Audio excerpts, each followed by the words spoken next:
할렐루야. 주님의 이름으로 사랑하고 축복합니다. 이 시간 우리의 마음을 모아 주님을 찬양하는 시간을 갖도록 하겠습니다. 함께 부르실 찬양은 예수 나의 첫사랑 되시네. 함께 찬양하시겠습니다.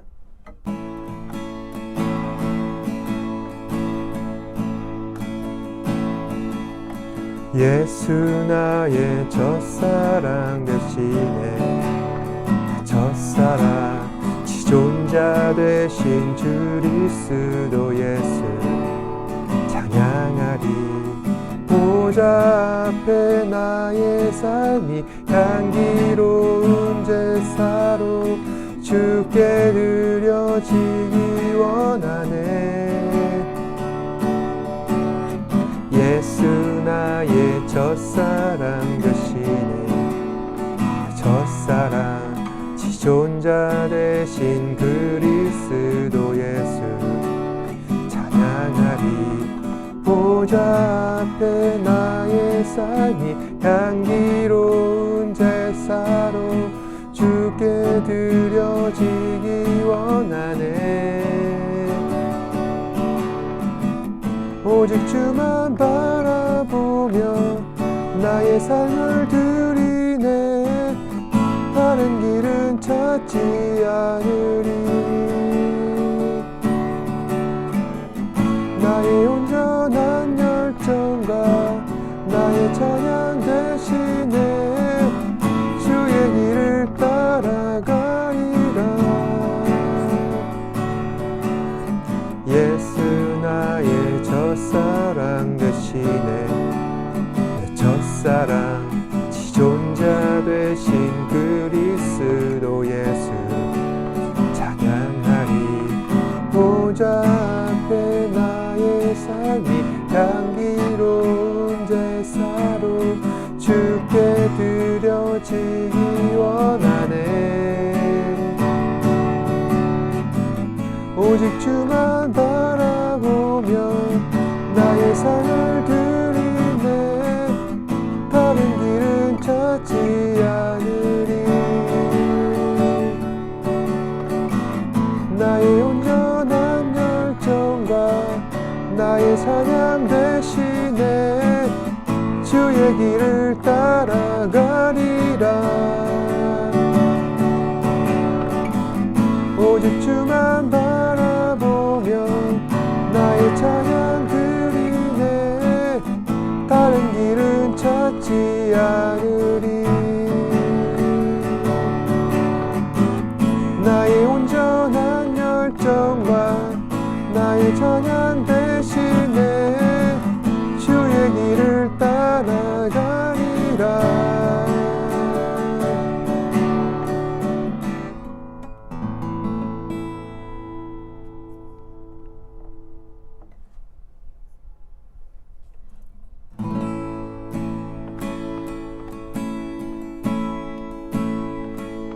모든 능력과 모든 권세 모든 것 위에 뛰어나신 주님, 세상이 증량할 수 없는 지혜로 모든 만물 창조하셨네. 모든 나라와 모든 목자 이 세상 모든 경이로움보다 이 세상 모든 값진 몸을보다 더욱 귀하신 나의 주님, 십자가 고통당하사 버림받고 외면당하셨네. 짓밟힌 장미꽃처럼 넌 나를 위해 죽으셨네.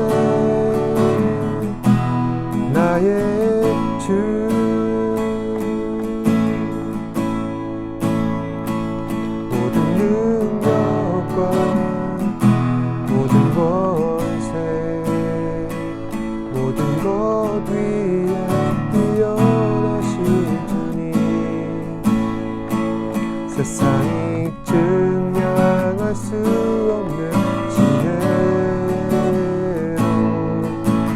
모든 마음을 창조하셨네. 모든 나라와 모든 보좌 이 세상 모든 경이로움보다 이 세상 모든 값진 보물보다 더 귀하신 나의 주님. 십자가 고통당하사 버림받고 외면당하셨네. 짓밟힌 장미꽃처럼 나를 위해 죽으셨네. 나의 주 십자가 고통당하사 버림받고 외면당하셨네. 짓밟힌 장미꽃처럼 나를 위해 죽으셨네. 나의 주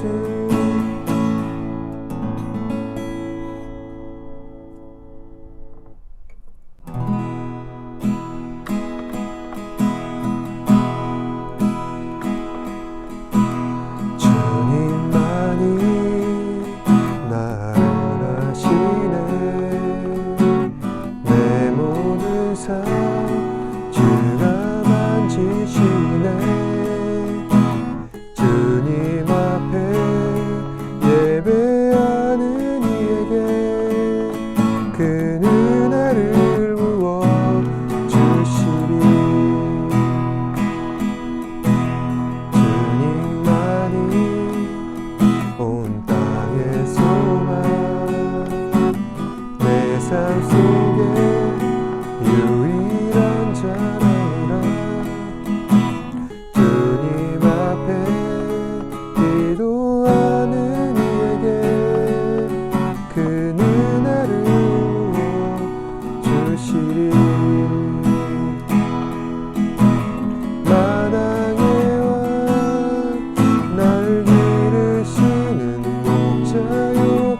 내 모든 삶 주가 다스리시니 주님 뜻을 따르기 원하네. 오 주 한 분만 바라네. 주님만이 나를 아시네. 내 모든 삶 주가 만지시네. 주님 앞에 예배하는 이에게 그 은혜를 부어 주시리. 주님만이 온 땅의 소망 내 삶 속에 유일한 자랑이라. 주님 앞에 기도하는 이에게 그 은혜를 부어 주시리. 만왕의 왕 나를 기르시는 목자요. 내 모든 삶 주가 다스리시니 주님 뜻을 따르기 원하네. 오 주 한 분만 바라네. 만왕의 왕 나를 기르시는 목자요. 내 모든 삶 주가 다스리시니 주님 뜻을 따르기 원하네. 오직 한 분만 바라네. 만왕의 왕 나를 기르시는 목자요 내 모든 삶 주가 다스리시니 주님 뜻을 따르기 원하네. 오직 한 분만 바라네. 주님만이 나를 아시네. 내 모든 삶 주가 만지시네.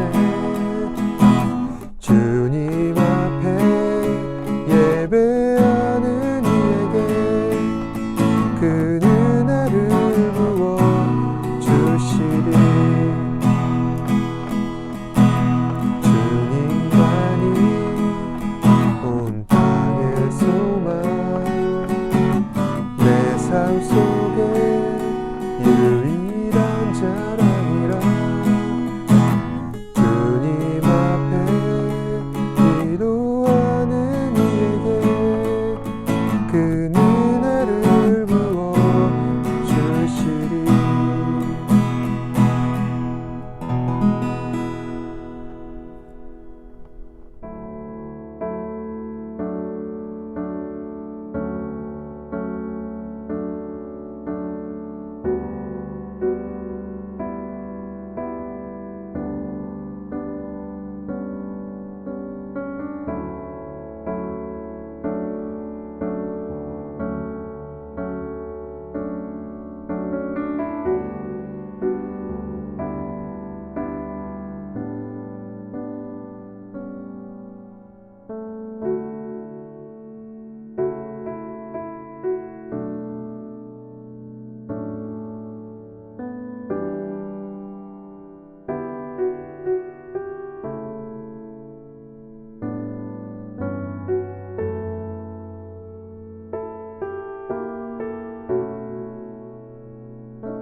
우리는 아름다움에 대해서 이야기를 할 때 사람들이 제시한 다양한 정의들을 참고하고 있습니다.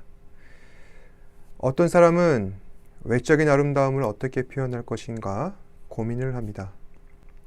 또 어떤 사람은 예술 작품 속에 작가가 추구하고자 하는 미학을 분석하여서 그 아름다움을 평가하기도 합니다.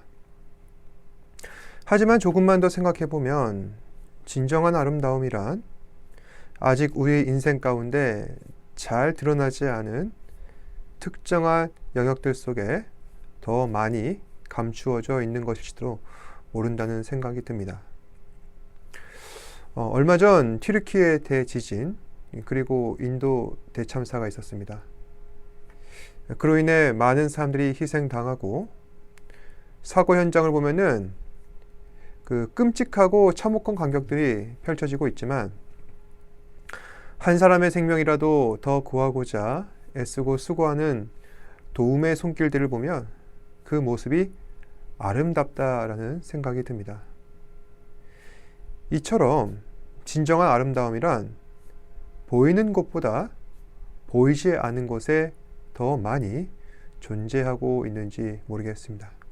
마치 전 세계에 존재하고 있는 다이아몬드 가운데 드러난 보석은 빙산의 일각일 뿐이고 아직 발견되지 않은 금광에서는 그보다 더 많은 보화가 존재하고 있는 것처럼 말입니다. 그래서 인생이란 세상 가운데 잘 드러나지 않은 아름다움을 재발견하는 과정이 아닌가 하는 생각이 듭니다. 우리 신앙인들의 인생 역시 마찬가지입니다. 우리 안에는 항상 죄와 욕심, 사망 권세가 역사하고 있습니다. 우리 스스로도 생각하기에 매우 역겹고 추한 것들이며 그래서 우리는 그 추한 본성을 억누르고자 항상 노력하고 있습니다. 하지만 역시 우리 안에 있는 이 죄의 본성을 억누른다는 것은 쉽지 않습니다.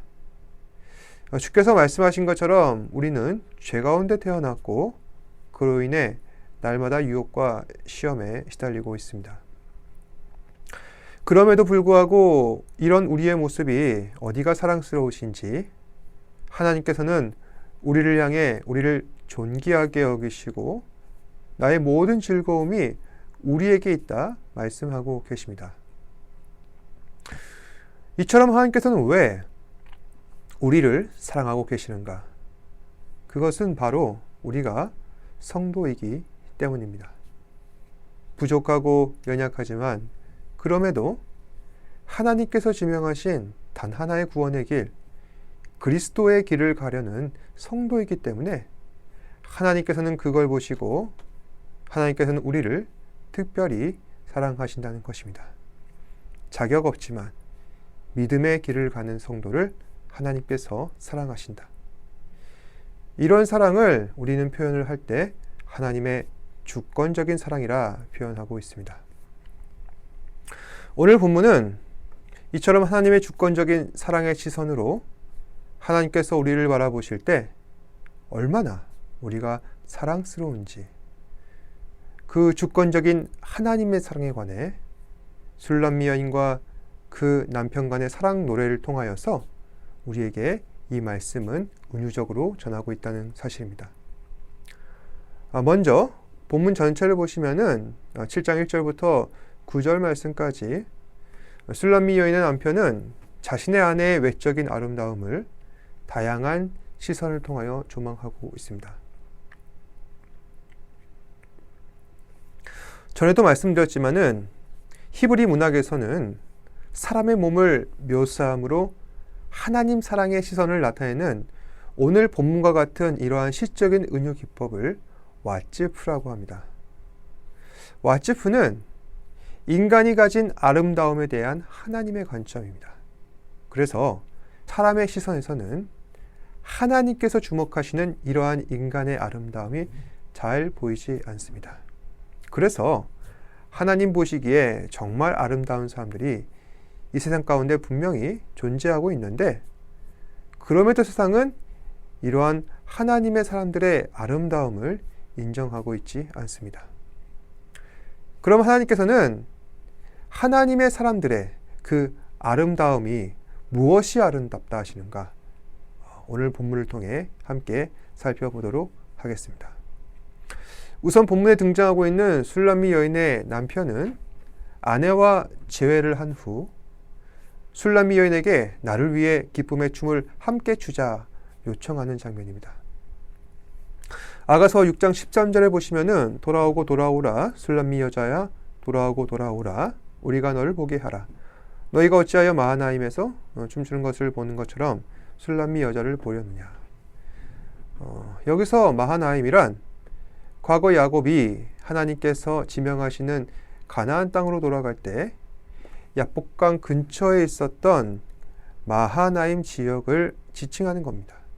당시 마하나임에서는 그 지역에 내려오는 고유의 춤이 있었다고 알려져 있는데 이것은 한 사람만 추는 것이 아니라 집단적으로 추는 군무였습니다. 오늘 본문에서도 술람미 여인의 남편은 아내의 춤 사이를 감상하는 가운데 자신이 발견한 아내의 아름다움을 하나씩 묘사하고 있습니다. 먼저 1절 보시면은 술람미 여인의 남편, 다들 아시다시피 이 솔로몬 왕이니까 솔로몬이라 부르겠습니다. 여기서 솔로몬은 아내의 발을 보면서 감탄합니다. 귀한 자에 따라 신을 신은 내 발이 어찌 그리 아름다운가.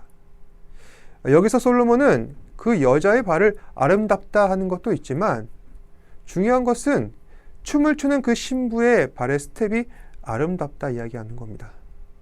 제가 예전에 신문기사 가운데 이런 제목의 글귀를 읽었던 적이 있습니다. 걷는 사람을 보면은 계급이 보인다.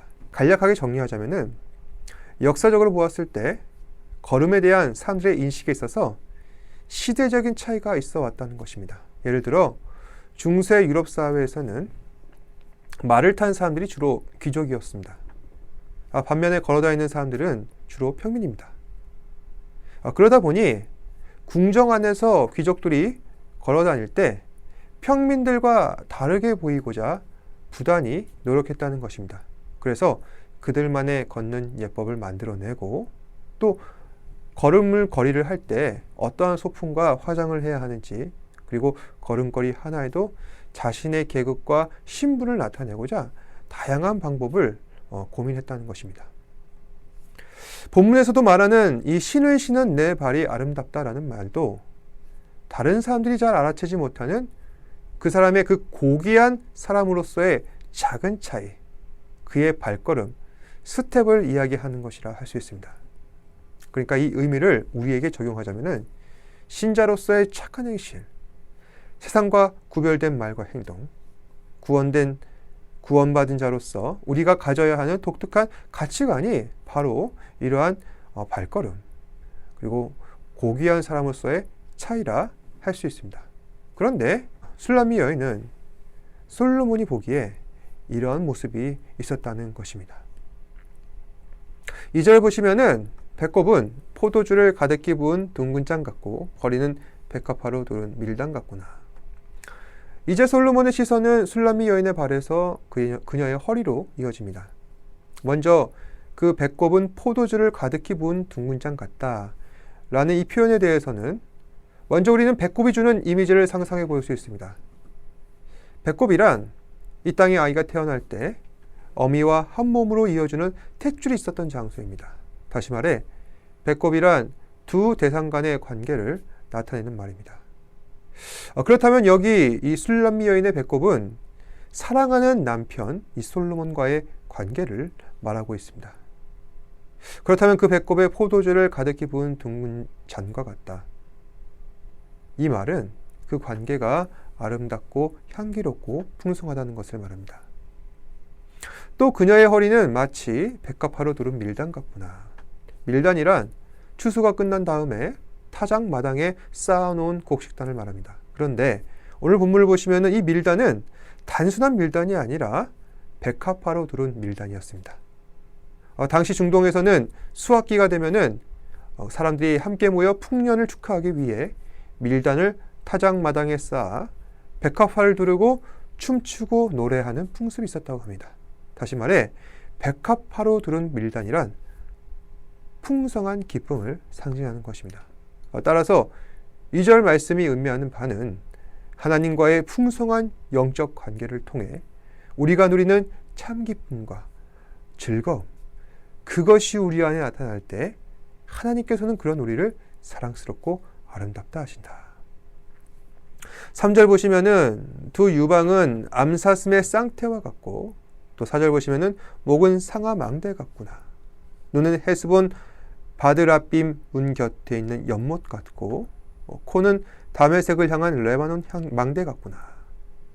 발에서 허리까지 이동한 시선이 이제는 여인의 두 가슴과 목과 눈 그리고 코까지 향하고 있습니다. 먼저 두 유방은 암사슴의 쌍태 새끼 같고, 이것은 신자가 보이는 태도, 그가 나타내는 세상과는 다른 이 구별점, 우리가 놓인 그 어떤 상황 가운데서도 의연하고 신자로서 우아한 모습을 가져야 한다는 것을 나타내고 있습니다. 그리고 목은 상아 망대 같구나. 여기서 상아 망대란 높은 탑 위에 그 절대로 적군이 침범하지 못하도록 단단한 상아로 입힌 망대를 말하는 것입니다. 이것은 신자가 가져야 할 믿음의 지조와 고결한 정신을 상징하고 있습니다. 눈은 헤스본 바드라빔 문 곁에 있는 연못 같고, 당시 중동에서는 헤스본 바드라빔 문 곁에 있는 이 연못이 가장 아름다운 연못으로 알려져 있었습니다. 이 연못은 물이 풍부하여서 곡식과 과실이 매우 풍족했으며 동시에 교통의 중심지로 널리 알려졌습니다. 그러다 보니 사람들이 헤스본 바드라빔 문을 자주 드나들면서 그 연못의 고고함을 칭찬하는 겁니다. 본문에서 이 연못을 술람미 여인의 눈에 빗대고 있습니다. 이 말은 이 여인의 눈이 그만큼 아름답다. 보통 성경에서 눈 하면은 그 사람의 영혼을 볼 수 있는 창구로 인식하는 경향이 있습니다. 다시 말해 그 사람의 눈이 맑고 아름답다는 것은 그만큼 영혼이 깨끗하고 그리고 영적으로 탁월한 분별력을 지니고 있다는 것을 말합니다. 다시 말해 하나님께서는 영혼이 깨끗한 신자, 분별력 있는 믿음의 사람들을 사랑하신다. 마지막으로 코는 다메섹을 향한 레바논 망대 같구나. 여기서 레바논 망대란 이스라엘과 다메섹 그 접경 지역에 위치해 있는 어느 망대를 지칭합니다. 그 당시 사람들이 말하길 이 헤르본산 레바논 지역에 망대가 위치했었다고 주장을 하는데 이곳은 아주 수려한 자연경관으로 유명하다고 합니다. 그리고 이 레바논 망대도 자연을 해치지 않고 조화롭게 공존을 하고 있어서 이 레바논 망대가 상징하는 것은 결국 균형감 있고 그리고 조화로운 신자의 자세를 말하는 것입니다. 그런데 여기서 이 레바논 망대가 술람미 여인의 코와 같다라는 말은 우리가 신자로서 어떤 상황에서든 중용을 지키고 그리고 다른 사람들과 화평을 구하는 신자의 자세가 얼마나 아름다운가 성경은 이야기하고 있는 것입니다. 그리고 5절에 보시면은 머리는 갈매상 같고 드리운 머리털은 자주빛이 있으니 왕이 그 머리카락에 매이었구나. 여기서 주목할 부분은 드리운 머리털은 자주빛 같다라는 뜻입니다. 여기서 드리운 머리털이 자주빛 같다. 당시 이 자주빛 염료 하면은 아주 귀했다고 합니다. 이 자주빛 염료를 이제 천에 물들이기 위해서 그만큼 그 염료를 뽑아내려면은 이 재료가 뿔고동이라고 하는데 이 뿔고동을 약 1200개 가량 갈아서 뽑아냈다고 합니다. 굉장히 많은 양의 고동을 소모하기 때문에 값비쌀 수밖에 없는 것이죠. 그만큼 고귀한 사람이 아니면은 이러한 자주빛 옷감을 입을 수가 없는데 그와 마찬가지로 이 여인의 머리털이 마치 자주빛과 같으니 얼마나 아름답고 고귀한 신분을 갖고 있느냐는 것입니다.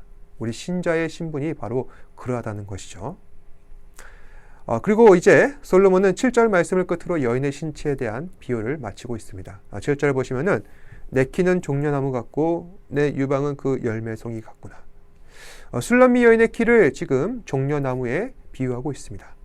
여기서 종려나무란 간단히 얘기해서 대추야자를 말합니다. 종려나무는 나무도 아름답지만은 그 과실도 매우 달아서 이 종려나무는 사람들에게 번영과 우아함을 상징하고 있습니다. 그래서 왕의 행진시에 백성들은 종려나무 가지를 그 발밑에 깔아 왕을 경배하는 그런 관습을 가졌습니다. 그런데 여기서 이 술람미 여인의 키를 종려나무에 빗대고 있는데 그만큼 이 여인은 우아한 매력을 지니고 있다. 그리고 내 유방은 열매송이 같구나. 여기서 열매송이란 종려나무의 과실, 즉 대추야자를 말하는 것인데 그 당시에 잘 익은 대추야자는 마치 황금빛과 같다고 합니다. 그 중에서도 말씀해 보시면 나무 꼭대기에 열린 대추야자를 이야기하는데 이것은 햇빛을 잘 받아서 아주 진한 황금색으로 멀리 볼 때 이 종려나무 이 꼭대기에 있는 이 대추야자 황금빛의 열매는 마치 면류관의 금보석으로 보여진다고 합니다. 이러한 비유들이 우리에게 의미하는 바는 장차 우리가 얻게 될 면류관, 즉 영원하신 하나님 나라에서 우리가 누리게 되는 상급을 나타내는 것입니다. 말씀을 정리하겠습니다. 오늘 본문의 핵심은 이거 하나입니다. 세상은 알지 못하는 하나님 백성들의 아름다움은 어떠한가입니다. 사실 세상은 우리가 어디로 가는지 알지 못합니다. 우리는 어디로 가야 합니까? 그리스도께서 지명하신 길, 십자가의 길로 가야 하는 것이죠. 마치 솔로몬의 여인의 발이 아름답다고 말한 것처럼 우리가 십자가의 길, 그리고 성도로서 마땅히 희생하고 순종해야 할 길을 걸어갈 때 하나님께서는 그런 우리의 발걸음을 아름답다 하시는 겁니다. 또 우리는 세상과의 관계보다 하나님과의 관계를 더 소중히 해야 하는 사람들입니다. 하나님은 우리를 사랑으로 낳으신 분이시고 또 우리는 하나님 몸에서 태어났고 그 사랑의 탯줄이 지금도 우리 가운데 이어지고 있기 때문에 만약 우리가 하나님과 그 관계를 끊고 살아간다면 우리는 결국 하나님으로부터 아무것도 얻을 수 없게 된다는 것입니다. 또 우리에게는 세상이 결코 침범할 수 없는 높은 망대가 있습니다. 어떠한 경우에서도 타협할 수 없는 신자로서의 자존심이 있다는 것입니다. 그것이 무엇이냐? 바로 하나님께서 우리에게 주신 말씀입니다. 우리는 말씀에 대해서 결코 세상과 타협할 수 없습니다. 그래서 우리 안에 심겨진 이 말씀의 씨앗은 결국 높은 상하 망대와 같다는 것입니다. 하지만 그렇다고 해서 우리는 결코 세상을 무시해서도 안 되죠. 세상 속으로 들어가 그들과 적극적으로 소통하며 살아가야 합니다. 우리가 그렇게 하는 것은 결국 하나님과 세상을 이어주는 헤스봇 바드라빔 문 곁에 있는 연못의 역할을 우리가 해야 하기 때문입니다. 그래서 우리는 하나님과 세상을 이어주는 은혜의 통로가 되어야 합니다. 우리를 통해 세상에 하나님의 말씀을 공급하고 또 그 복을 세상 가운데 널리 흘려보내야 한다는 것입니다. 또 우리는 세상 가운데 가장 고귀한 자들입니다. 우리가 고귀한 사람들이라는 것은 결코 우리가 가진 소유나 또 우리가 가진 스펙에 있지 않습니다. 우리는 아무 것이 없어도 얼마든지 하나님의 고귀한 사람으로 세상을 살아갈 수 있습니다. 다만 우리가 세상을 살아가는 데 있어서 중요한 것 하나만 놓치지 않으면 됩니다. 하나님께서 우리에게 씌워주신 면류관, 예수 그리스도의 그 십자가 공로, 그것 하나만 우리가 붙잡고 살아간다면 이 요동치는 세상 가운데 하나님의 바른 중심을 유지하면서 살아갈 수 있다는 것입니다. 사랑하는 여러분, 우리가 가진 가치는 세상이 알지 못합니다. 지금 우리가 가진 가치를 세상 가운데 널리 전한다 할지라도 우리는 세상으로부터 바보 취급을 받게 됩니다. 그렇지만 우리는 하나님의 귀한 자녀다. 우리에게는 세상이 알지 못하는 아름다움이 있다.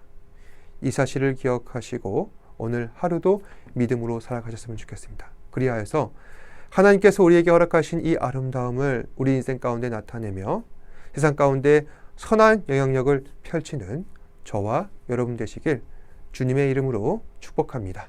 기도하겠습니다.